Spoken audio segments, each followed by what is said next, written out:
పలానా సినిమాల హీరో మస్తు యాక్టింగ్ చేసిండన్న, విలన్ ఇరగదీసిండన్న, జోకులు అదిరిపోయినాయి అన్న, బొమ్మ సూపర్ హిట్ అయినా అసలే ఆడకపోయినా మొత్తం డైరెక్టర్ మీదకే వస్తుంది.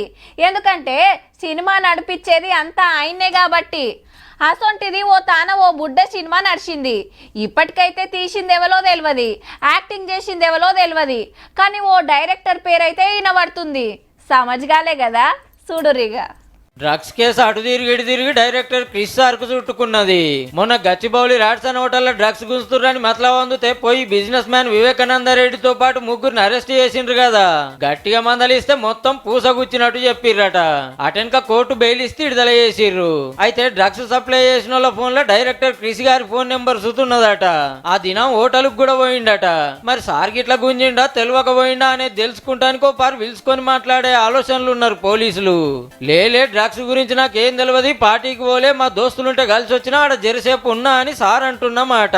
10 మంది మీద కేసులు అయితే 2 ఆడోళ్ళు కూడా ఉన్నారు. డ్రగ్స్ కేసులు సినిమాలకేం కొత్త కాదు కానీ దినం కొత్త పేర్లు వస్తున్నాయి. అప్పుడే ఇంతకంటే ఖతర్నాక్ సినిమా నడిచి ఉత్తదయింది. మరి ఇదేమవుతుందో చూడాలి.